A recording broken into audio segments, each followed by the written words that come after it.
never fair to ask somebody to follow that. But life's not fair. And we do have, the next person up is one extraordinary activist from Mexico, doing incredible work down there, organizing at the grass tops, the grassroots, you name it. Lisa Sanchez, will you please come on up?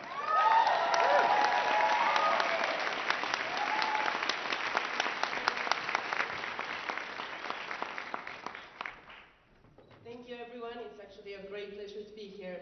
It's not my first conference, but it's definitely the best conference I've been so far. So the first thing I would like to say is I would ask my Latin American fellows to stand up, please. Gente de Latinoamérica, por favor, pónganse de pie.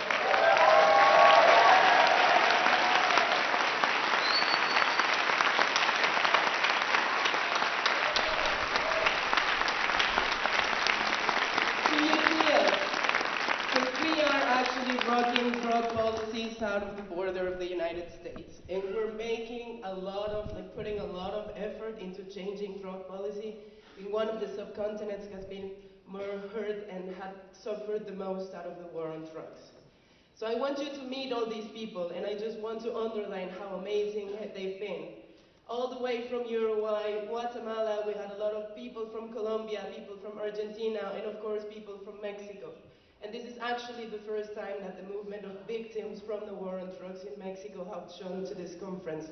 So I hope you had the chance to actually talk to them, meeting them, and hear their stories. So I come from one of the countries that had suffered the most out of the war on drugs. In 5 years, we had over 100,000 people killed, 25,000 people disappeared, they're gone, we don't know where they are. We have lots of children that have lost their parents and that have a very uncertain future right now. We need to end the war on drugs because of those children, because of those mothers that don't know where their kids are. But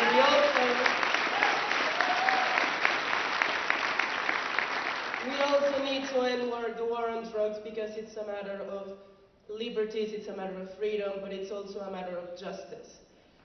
In our region, in Latin America, we are like the most unequal region in the world. It's a matter of development, it's a matter of economics.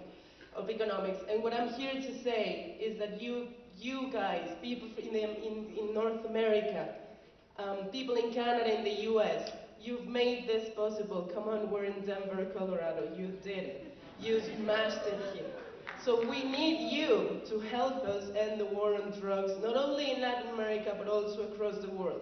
So I will need your engagement at the international level. I know you're very active at the grassroots level, but we have very important processes coming up. We have the General Assembly of the OAS specializing in drug policy next year. We have the UNGAS. We need you to get involved in such international process and demand your government to actually change its discourse at the federal level and not only at the local level.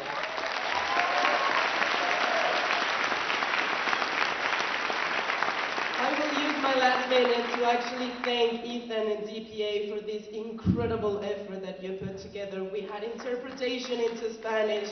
We had a massive delegation of people coming from Latin America, lots of Latin American sessions, lots of international sessions, for you guys to actually get to know what's happening in the South, what's happening in other regions. So thank you so much for this effort, Ethan. Thank you so much, Stephanie. The DPA crew, you were amazing. And thank you so much to my Latin American fellows that are actually making this change possible. So in my home country, we don't have to have an organization of victims anymore. Thank you so much.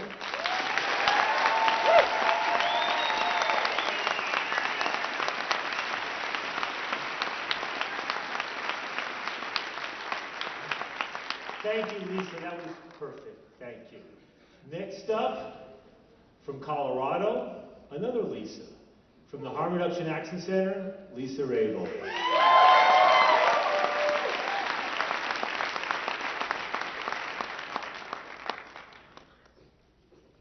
Thank you very much. My name is Lisa Rabel. I'm the Executive Director of the Harm Reduction Action Center. We're Colorado's largest syringe access provider and harm reduction policy leaders at the state capitol. When's the last time you had an International Drug Policy Alliance down the street from your house?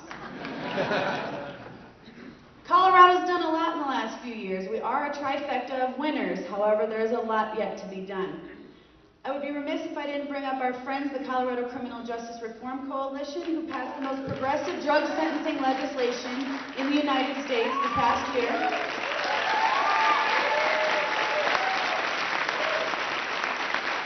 Of course, you may have heard that we also passed marijuana, and Mason Tavert and Brian Vicente have been very supportive. Brian Vicente is a Harm Reduction Action Center board member. We had to snap him up right away to make that happen. And of course, harm reduction policies have been making it happen in the state capitol over the last few years. It's so important for the streets to influence the policy at the capitol. As a direct service provider, it was getting increasingly difficult to have to work under archaic drug policies and legislators telling us what we needed to do. We actually needed to tell legislators what we needed, and we went ahead and passed that. So while we passed pot this past year, syringe access was passed in 2010, and bless Colorado's heart, they thought we were being so revolutionary. And we were just trying to catch up with the rest of the world. In the last 3 years, we've been able to pass syringe access programming, 911 Good Samaritan law, keeping people alive in the event of an overdose, third-party naloxone, because not only do people that use drugs need to have access to naloxone, those of us that love drug users, we also need access to naloxone as well. We were able to get a syringe exemption for those folks to be able to participate in syringe access programs and dispose properly. In Denver County right now, if you are not part of a syringe access program, you are running 8 to 15 days in county jail per syringe cleaned or used, which almost promotes improper syringe disposal. And of course, just a couple weeks ago, we finally got mobile syringe exchange going as well. So we're wrapping that up around here. So while 2 blocks away at the state capitol, and I really apologize, they covered it up for you. We haven't seen it for about a year and a half. But 2 blocks away at the state capitol, things go really well for us. However, a mile west, where we're located, the barriers of stigma have been out of control. That's the common theme that I've heard here today, too. The whole conference is stigma.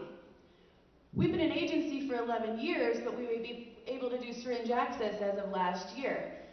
Zoning started looking into us, and you know when zoning looks into you, there's always a problem. And so they said you needed to move locations, and then you could begin syringe access. Great. We were 950 square feet. We wanted to be 4,000 square feet, like Boom Health or something like that. 8 months, 7 realtors, and 40 spaces denying us later, we're now in a cozy, intimate storefront, 650 square feet in the Arts District over on Santa Fe. But it didn't stop there, because the Santa Fe Arts District found no correlation between art and drug use. So of course we had to do a good neighbor agreement, and we can do 9 to noon Monday through Friday for syringe access, because is that the best time to serve those in our community? No, it's just before art buyers go out and go to the galleries. So there continues to be issues because I had to sign a good neighbor agreement, and basically I'm in charge of everything going on in about a mile radius of there. I do especially appreciate the march that happened a couple days ago, especially on 16th Street Mall. I'm not sure if you knew, but the Downtown Denver Business Partnership worked in collaboration with the mayor to basically criminalize homelessness in the city of Denver. If you appear homeless and you sleep on the streets at night and you have a covering over you, such as a blanket or a tarp, you could be arrested. They will potentially not let me do syringe access on the 16th Street Mall. So it was very powerful that we were able to do a march to make that happen. Thank you, thank you. Because sometimes Denver and Colorado in general think syringe access and harm reduction and criminal justice reform are just a few little nutties over on the side, but we're actually making things happen. So as we continue to push forward with laws to implement those to protect those that we serve, we all know if you're not angry, you're not paying attention. Thank you.